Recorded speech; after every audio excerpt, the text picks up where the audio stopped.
Otherwise your words are vapor to me.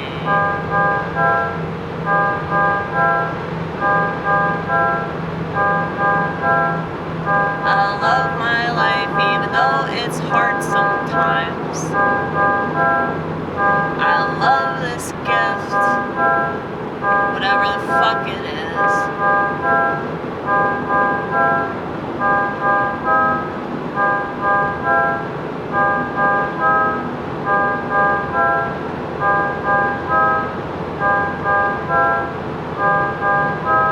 Whatever they call disorder,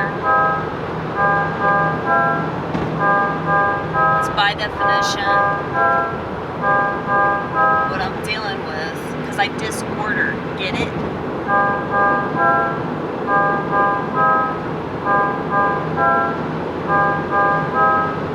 It's so easy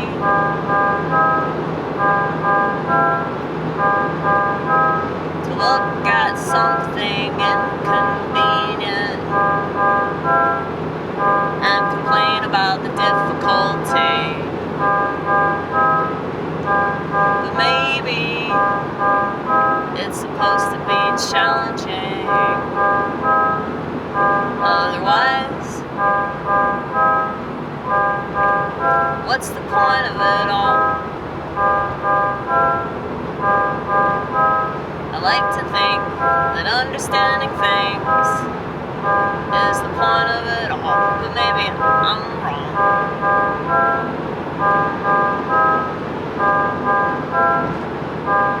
Maybe I'm wrong. Maybe I'm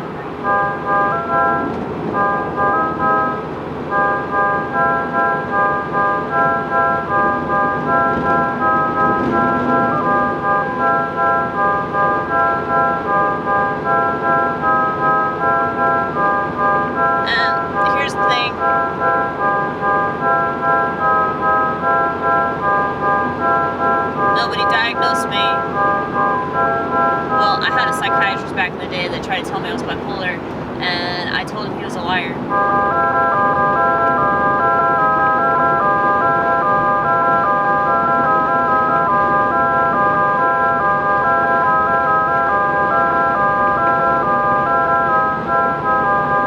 Mainly because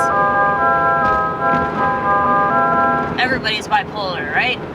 Everybody's bipolar. Then it doesn't mean anything. If everybody has some, nobody has it.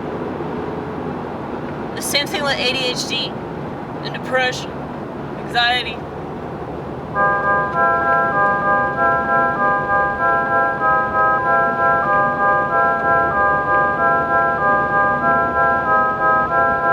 just don't know how to deal with stuff that you feel. That's it.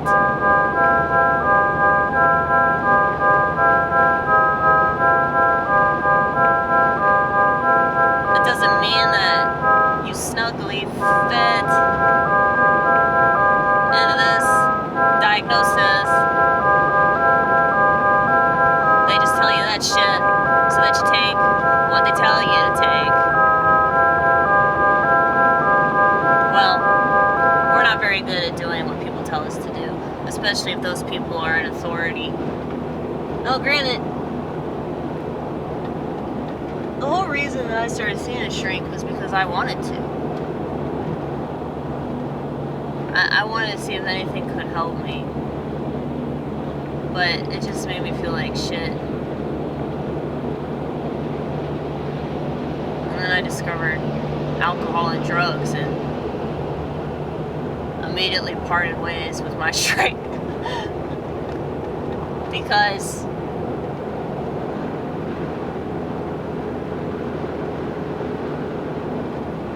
I know you guys are going to find this hard to believe, but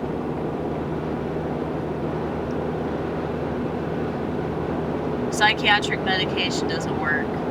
I know that, like, people swear by the ADHD medication. Well, ADHD medication is the only one that actually does what they tell you it does. It does actually help you focus. I know people that, you know, take Vyvanse and Adderall and they swear by that shit.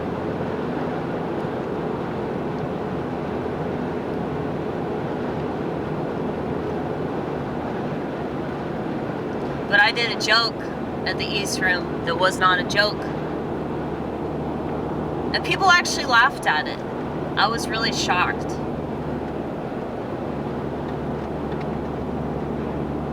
But I was shocked because a lot of those people in the audience, like, they're on that medication, so maybe there were some informed people in the audience. But yeah, antidepressants are literally like the most neurotoxic thing. I mean, benzodiazepines are really neurotoxic, but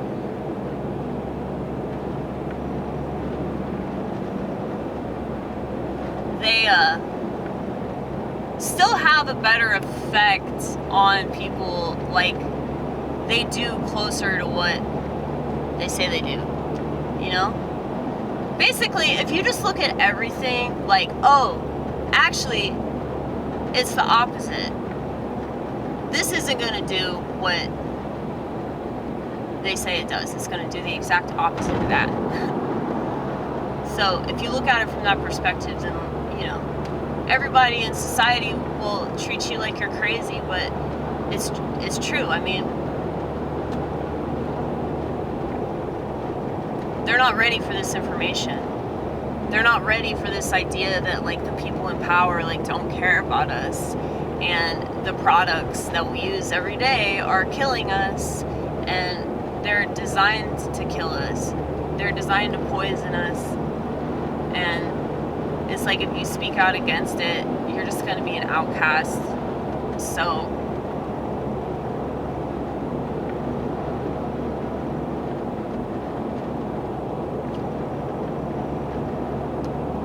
most people, like, go along with it though, because if they're not on medication themselves, surely they have at least 20 friends that are on it, you know, if they have actual friends. But that's why, like, people won't speak out, because they don't want to offend anybody, because they're under the false impression that there are some people that need it. There are some people that really benefit from it.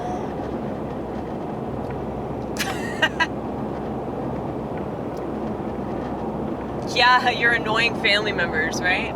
Your annoying family members that you wish were in your family. You wish they'd kill themselves. So they put them in a psych ward so they can forget about them. That's the sad truth, you know? Mentally ill people are just really obnoxious, right? We're an inconvenience. So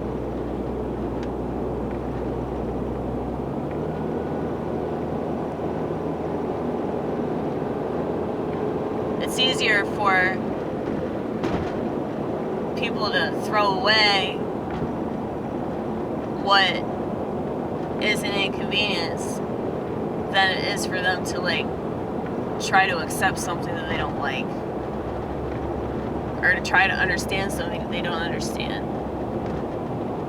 Which I guess is why I'm, like, so hardcore about being the way that I am, because I know that it's better.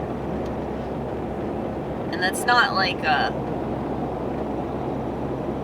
don't know, like I'm judging you and I think you're a bad person or anything. It's like, well, like, having empathy and compassion is, like, clearly better than not having empathy and compassion.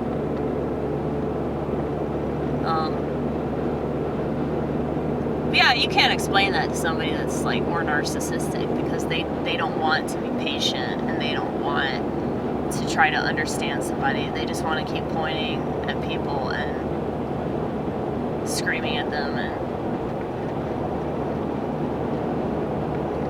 yeah, but that doesn't really make them change, does it?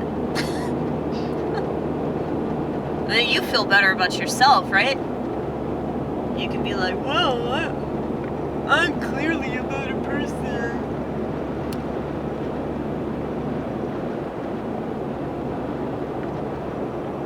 That's why, like, I insist that people don't really want solutions, because if they had a solution, they wouldn't have this identity in bitching about what they don't like or what they don't understand.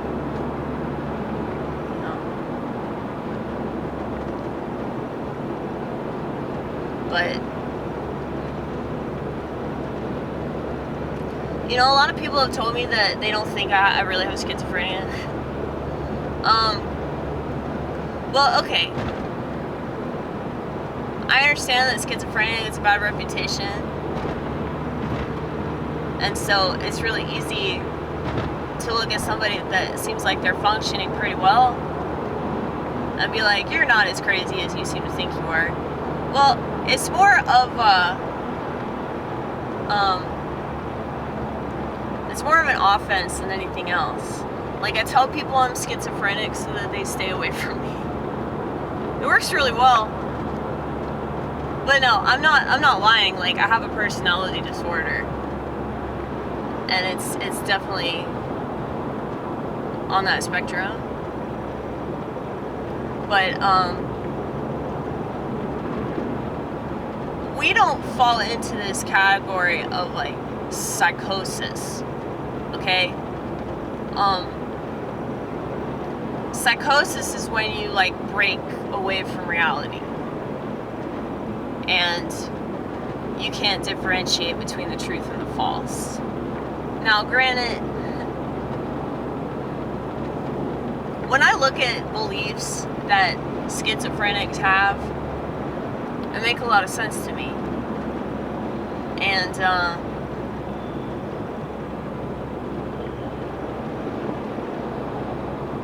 I think that it's so much easier to just call what do you call it, an unconventional belief system schizophrenic, or say somebody is just you know, really eccentric, or like they talk in such a way that's like it's not linear, you know, they're all over the place. People can't keep up because our thoughts are moving like 500 miles a minute. You know, like we're also processing lots of information at the same time.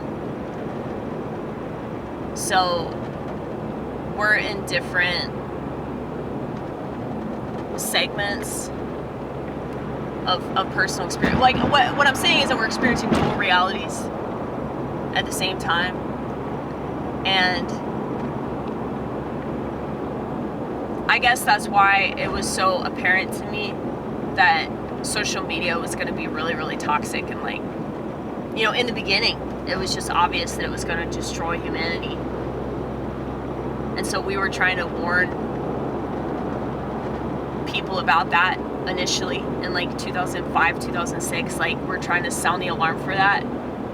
But sheep never listen to that. Sheep just do whatever is in front of them.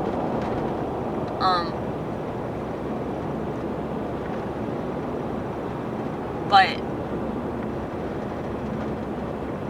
I say that I'm schizo so that, you know, if anybody accuses me of something, it's like, yeah, I already called myself that, so you don't really have any power over me, because like I already know that I say things that make me sound like I'm psychotic, you know?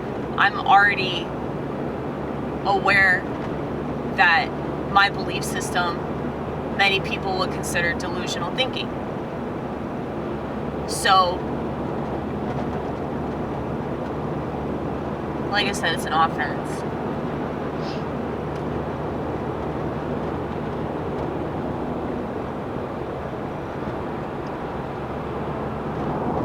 Like me saying I'm schizophrenic, I'm saying I reject your world. I reject your society. I'm going to purposely ostracize myself from your society. To be schizophrenic, that stands for split mind. So that makes a lot of sense out of my existence, because like I'm always in this conflict with myself. So I'm not just conflicted about the world that I live in. I'm conflicted about my reaction to the world. You know, I feel guilty, and then I feel stupid for feeling guilty. And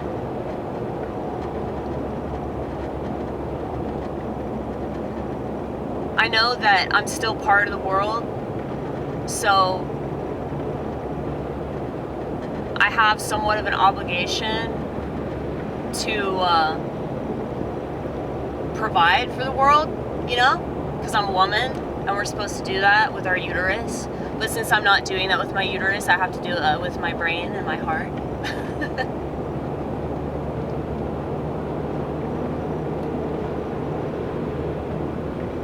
Oh my goodness. I feel like I keep getting behind slow ass cars. Like, I will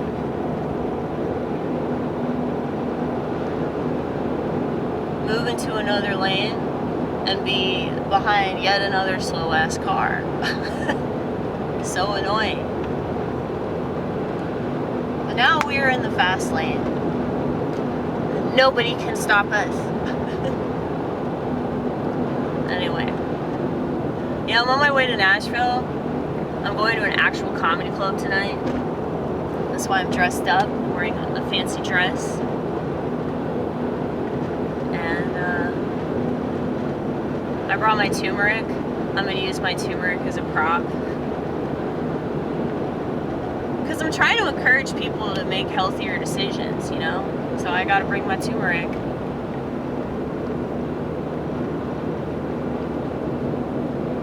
And multiple friends of mine have attempted to call me today, and I just hate having friends sometimes. I do.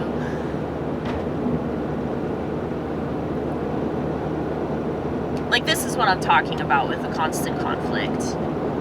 Like, I know that I'm supposed to have friends. I know that human connection is better than the alternative. And the people that I'm friends with, I feel a genuine connection with them. But at the same time, like, I just want to be alone all the time, dude. I have to fight that.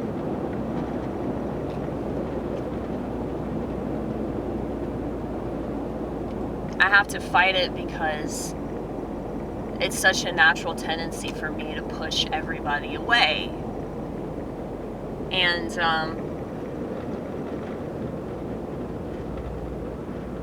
that's why I can't have a boyfriend to save my life. Like, if there were two options, maybe I should talk about this tonight. Two options. You either have a romantic partner or you die. I would choose death. Because to have a romantic partner is death to me. Okay? You can say that that's a little dramatic, but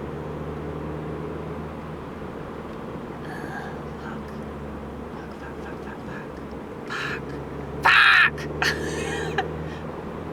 Okay. I'm sorry. I didn't mean to cut you off. I'm sorry. Okay, you need to get over. Can you get over, baby? Get over. Okay. Don't die now. Don't die. No, we've been talking about death. Okay. We did it, you guys.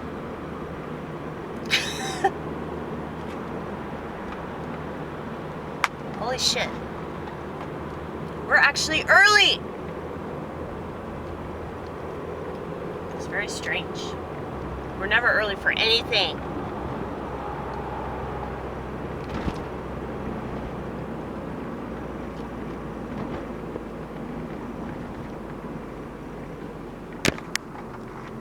Yeah, I was told to show up around 7-ish. Oh, that motherfucker just floored that red light. Oh. Jealous. I'm jealous of that. That's city driving for you. Because it's not as if they're like police that are just like waiting around for somebody to make a traffic mistake, you know? That's a suburb thing. Okay. Okay, we can go straight here.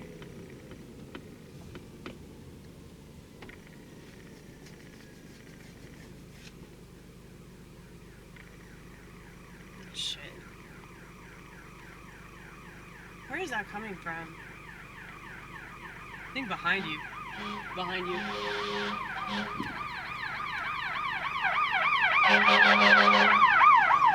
Fuck you. Fuck you. So pretentious.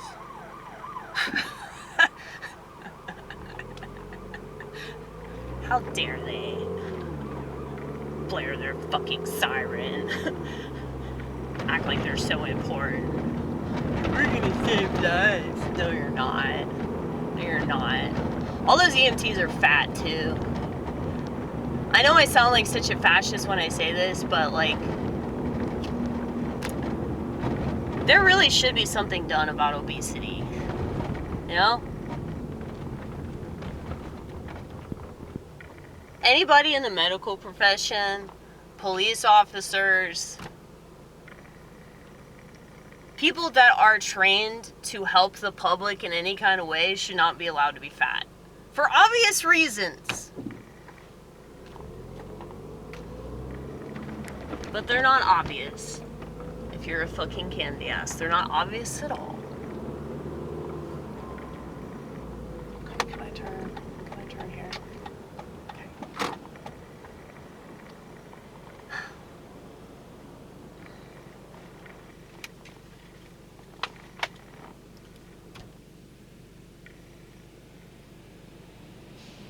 The candy assery has completely usurped human existence. Like, we cannot say anything that is the slightest bit critical of our society. You know?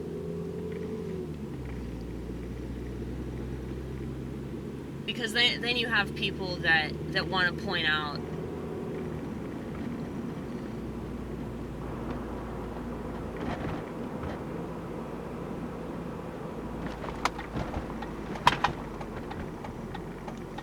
all kinds of aspects of your existence, like, well, you know, you're not perfect, and I never said I was, sweetheart. At no point did I say I was perfect. At the same time, like, people shouldn't normalize being fat. Like, that shouldn't be something that people just accept, you know?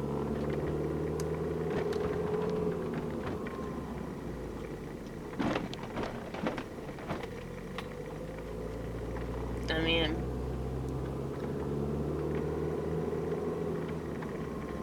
what you're basically saying is that, you know, being unhealthy is, like, totally fine. I mean, granted, this is a society that is obsessed with self-destructing, so we can't really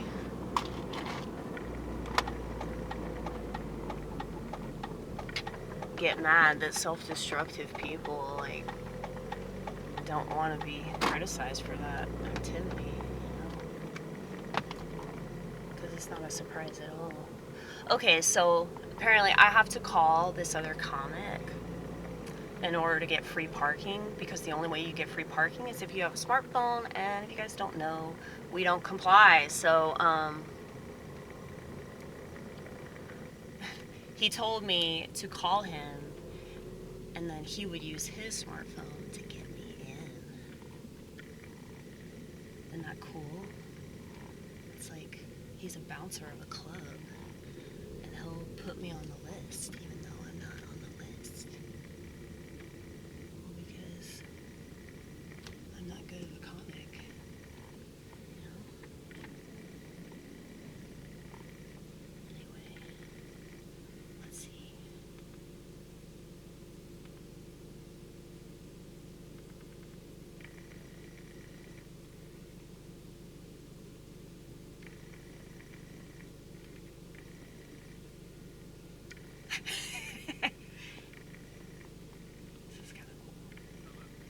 Hello.